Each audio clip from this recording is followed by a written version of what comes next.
Mal esperaram o cadáver de Santiago Andrade esfriar e a mesma esquerda de sempre já sai da toca para atacar quem? A polícia, o sistema, a democracia. É o caso de Vladimir Safatli, por exemplo, hoje em sua coluna na Folha.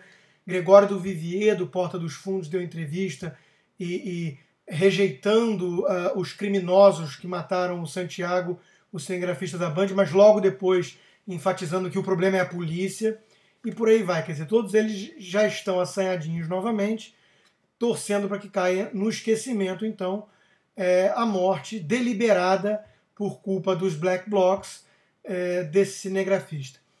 O Vladimir Safatli, na sua coluna, começa com o sensacionalismo de citar pessoas que morreram nas manifestações antes.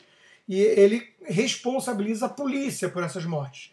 Mas algumas são fugindo, caindo de viaduto, sendo atropelada durante a fuga. Quer dizer, pessoas que estão mascaradas, depredando o patrimônio público, chega a polícia, elas fogem e eventualmente morrem num acidente, a culpa é da polícia. Quer dizer, a polícia deliberadamente assassinou essas vítimas inocentes. É isso que ele dá a entender.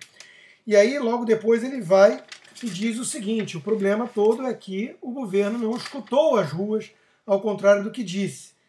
Eu, por acaso, até concordo que o governo não escuta as ruas desde o início, porque o PT realmente luta contra os interesses do povo brasileiro. Agora, o que eu não posso admitir é que Vladimir Safatli, defensor dos vândalos e dos criminosos dos black blocs, ligado ao PSOL, tente se apropriar das manifestações legítimas e da revolta da sociedade brasileira, que é o que ele tenta fazer aqui no artigo. Mas chegaremos lá.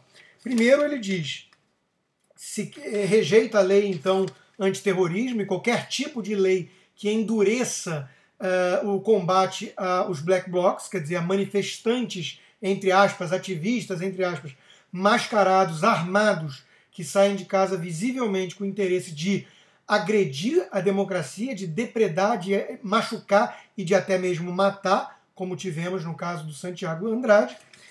E aí ele diz o seguinte, então o que deve fazer?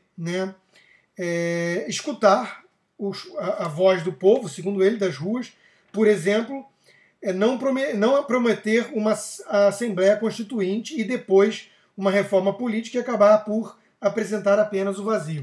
Ou seja, na cabeça do Vladimir Safatli, a proposta da Constituinte que o PT fez de forma totalmente oportunista no auge das manifestações de junho do ano passado era a resposta que o povo queria. Para ele, essa proposta era alinhada aos interesses da sociedade brasileira revoltada. Quer dizer, eu não sei quem que ele acha que consegue enganar com essa baboseira. A Constituinte do PT era um balão de ensaio para acelerar a transformação do Brasil em Venezuela, em Argentina da vida. Então o PT já tinha esse projeto engavetado, aproveitou o clima e achou que aquilo poderia ser uma resposta e fingir, enganar as pessoas de que aquilo era uma resposta, então, à demanda e à revolta na rua, legítima e não, repito, os mascarados que ele aplaudiu desde o começo, e que ficou poucos dias aí, ele e a sua turma, do PSOL e companhia, em silêncio, porque, como eu disse no início, passaram pouquíssimos dias, o cadáver nem esfriou e já estão eles novamente assanhadinhos e culpando a polícia por tudo e defendendo os vândalos e os bandidos.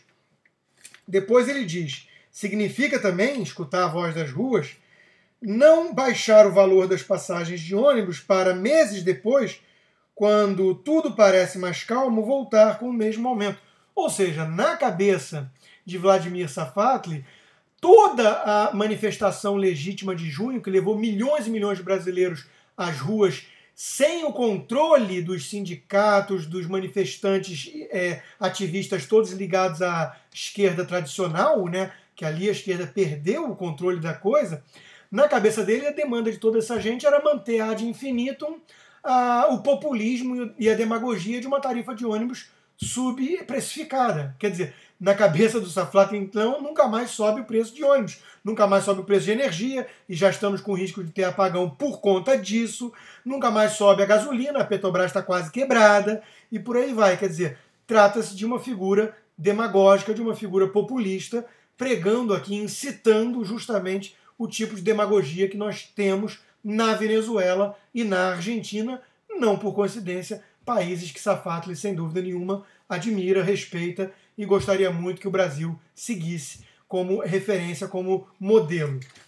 Depois ele diz, por fim, significa parar de usar a morte infeliz de alguém, para ele sim isso é um acidente, né? Para tentar criminalizar a revolta da sociedade brasileira. Não, Vladimir Safatli, não. A revolta da sociedade brasileira não é a sua revolta. Até porque a sua revolta é contra o PT, porque o PT não é mais esquerda, não é mais populista, não é mais demagógico.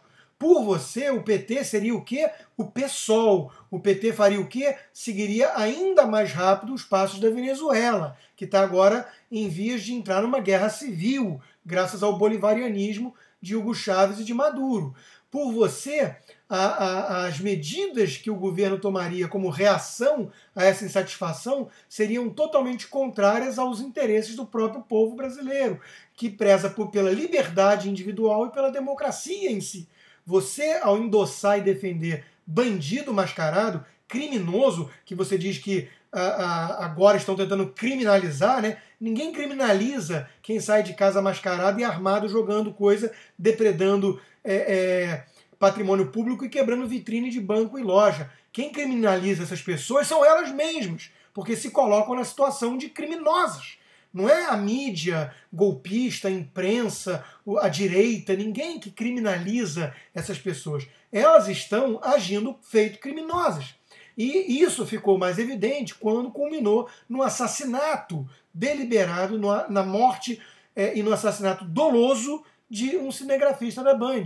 Eu achei, realmente, eu sabia que isso não ia durar muito, porque vocês são assim, mas eu achei que fosse durar um pouco mais. Vocês esperaram nem uma semana e já estão agora assanhadinhos, todos coordenados em vários artigos na imprensa, culpando novamente como grande inimigo, como grande problema de tudo, o sistema, a democracia e a força policial que existe para justamente coibir e reprimir o vandalismo, os crimes perpetrados por vagabundos e por criminosos mascarados.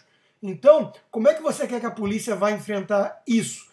Acabou de sair pesquisa recente, mais de 90% dos cariocas entrevistados condenam a prática black bloc, os mascarados criminosos que vocês defendem. Não é isso a manifestação legítima das ruas, Vladimir Safatli? A manifestação legítima das ruas foi estragada por gente assim, infiltrada e de forma criminosa se apropriando das manifestações. E é o que vocês defendem.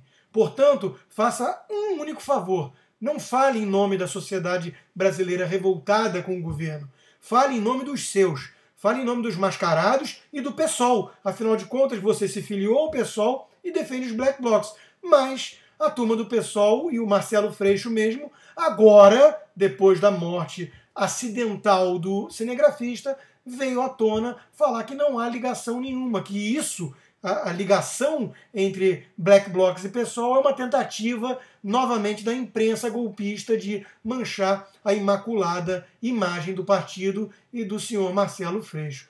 Faça o favor, não trate os seus leitores da Folha como completos imbecis, né?